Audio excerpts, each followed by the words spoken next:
What is going on, guys? This is Walk Talk Football, the show where we talk about everything that's on your mind. Today, we are talking all things football. We have an international break, so we're talking some national team, we're talking some club football stuff, as well as addressing you haters, so let's walk.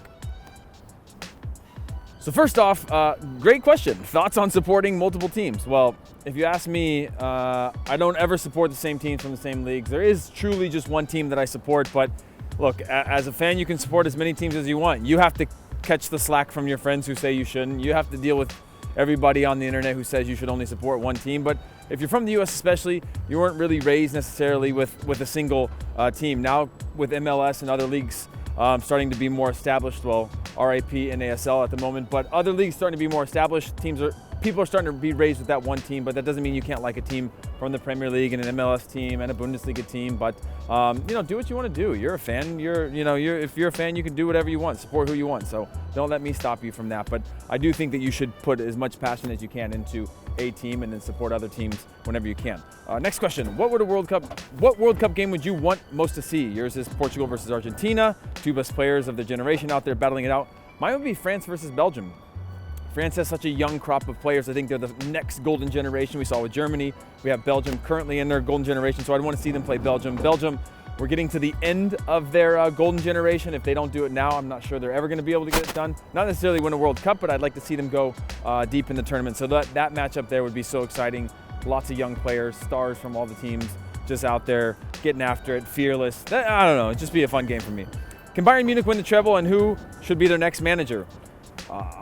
Why change Henkes? They should just convince him to stay. This team has been so good. They've already wrapped up the Bundesliga. They're still in the Champions League.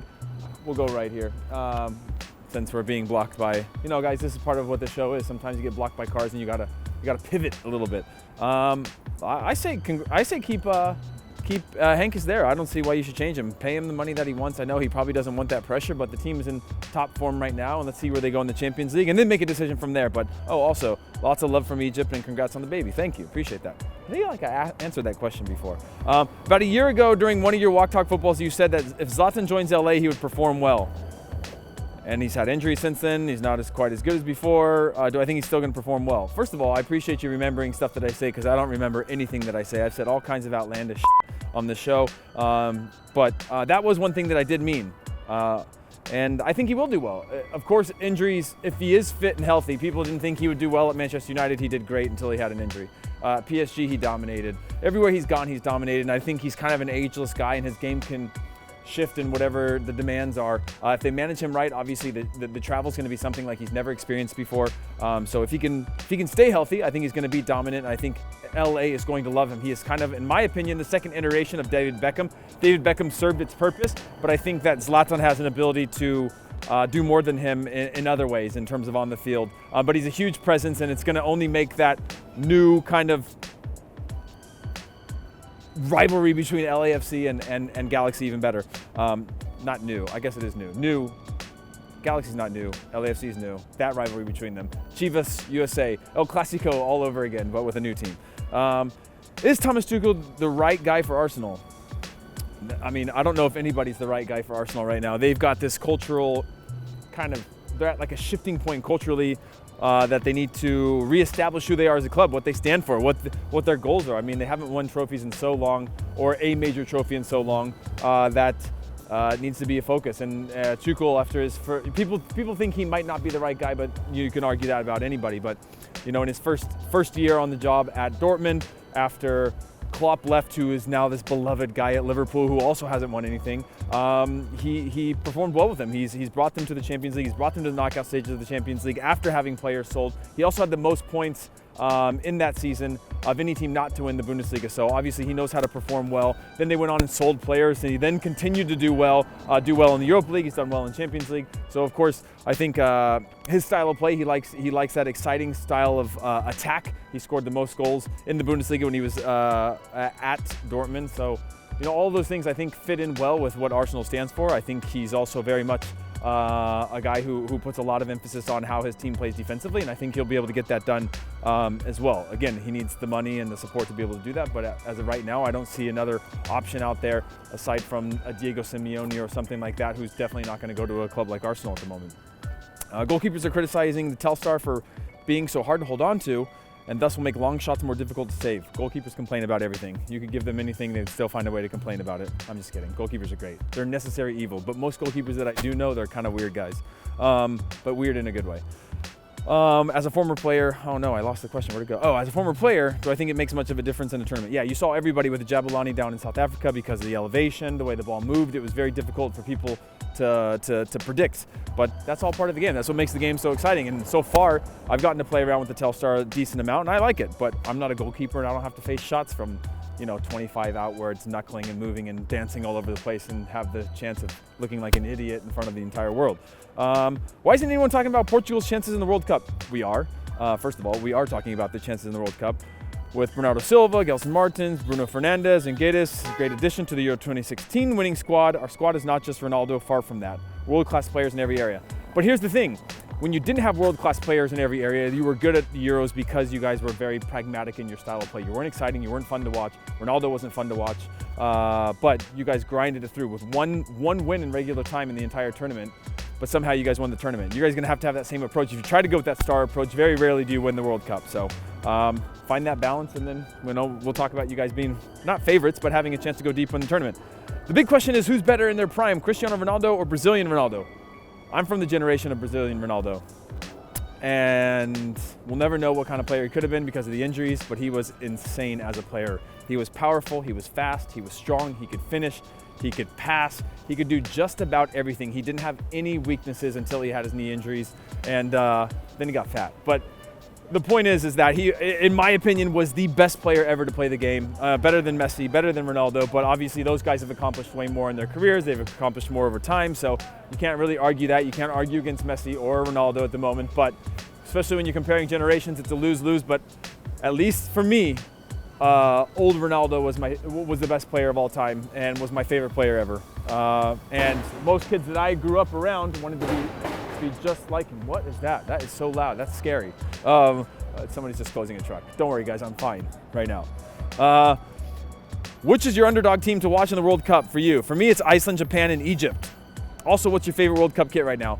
I got a lot of slack for going back on my Nigeria is Fire kit, which was the kind of the unanimous thing, and I said that Mexico is my new favorite, the away one, the white one with the 3 stripes here. People hated the red shorts. I like the red shorts too. That's my favorite. And then my sleeper team, I guess, Group D has Croatia, Iceland, and Nigeria in it, and those are all 3 sleepers to me, and Poland. So whoever gets out of that group behind Argentina, whether it's Croatia, Iceland, or Nigeria, I think is a sleeper team. Croatia's so sick. Iceland, I don't think they're going to do well, but they're a fun team to watch. They're exciting. The whole story about them is great. And Nigeria, a young superstar squad with sick kits, young players. The future of Nigerian football is right there. And then Poland. I would love to see Poland do well. They're so dominant. I'd love to see Lewandowski dominate in the World Cup as well. Do you think Almeida Vergara, the owner of Chivas, or the players is the problem for the collapse in Guadalajara? And what could be the solution in your opinion? Well, I don't think there's a collapse right now. If you look back to 2015, 2014, 2016, they were fighting relegation. The Chivas were fighting relegation. So they've had a good kind of bounce back, but I don't think they've stabilized in any way. They haven't changed fundamentally how the club runs or is operated. Vergara is still an important person within that club. So I think there's a lot of changes that need to be made that haven't been made. I just think that they swept a lot of that under the rug, ended up having some good players and a good run of form. So that's what's gotten them to the point, but clearly, they didn't have really what they thought they did, and they're back to where they started, having another dreadful season. Will Real Madrid crash out against Juve, or will they dominate like against PSG? I think they'll beat Juve. I think that's a great matchup. Obviously, a repeat of the final last year, but I think Real Madrid are on a run right now. Ronaldo's back in top form, probably the top. Okay, every time I say this, I say Harry Kane's the top striker in Europe. I say Mo Salah's the top striker. I say Ronaldo's top striker, Messi's top striker. But literally, Ronaldo is in top form again. I think he has like 16 goals in 8 games or something crazy like that at the club level, which is insane. And so I think, I think he'll be fine. And I think that Real Madrid end up beating Juventus. Sorry, lost my train of thought there. That guy was playing music back there, got me distracted. Sometimes it's hard. You get all this moving stuff around you. You just have to keep staring at the camera. So appreciate you guys bearing with me here. Next one. What do you think of the Timbers' dreadful start to the season? I think it's one of the upsides of being in a league that's like MLS is, where you can win 2-3 games in a row and you're right back in a playoff position. I think obviously for the coach, Gio Savarese, he's got to kind of find his fit, because Portland were good when their last coach left. They were still a good club. They were still doing just fine. And then you have to bring in a new guy who's going to have to bring in his philosophies and convince the players in the locker room that he's the right guy for the job. But slowly, he made a big decision in leaving Liam Ridgewell out of the team, who's been their, I think he's been their captain and one of their leaders. Guy played in the Premier League for a long time. Leaving him out is a huge opportunity for him to say this is the right guy for the job. He knows what he's doing. He has the confidence. And that can either backfire or it can lead to you down the path to success, and I think he's doing it the right way. So I didn't look left there. I could have easily been hit by a car. I looked only right. That's not good. My parents taught me better than that. Next up.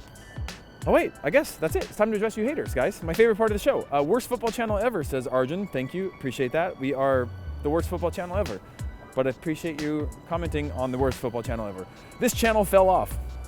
Don't know what that means, but you are, again, engaging with our content, so I appreciate you doing that. Even if you don't like it, we appreciate you saying what you got to say. We take your opinions to heart. Well, I don't take that to heart because that's just ridiculous, but we appreciate you commenting on there. And finally, we had this up higher up, but I put it into the haters comment because why in the world does the U.S. national team have new jerseys? I mean, it was safe to predict they were going to go to the World Cup. I don't think anybody predicted they would not. And so this probably, do you think this would have been their World Cup kit? Yeah, so this is their World Cup kit. And I think, but I'm excited. They're playing on Tuesday this week with lots of young players, an exciting future. There is a shift happening there, and I think the jerseys are tight. So even though they made them and they don't have a ton of use for this summer, they're still cool, and we still appreciate that. So guys, that's all we have for the show today, but make sure you get down in the comments and let me know all your thoughts on international football, club football, and we'll see you next time.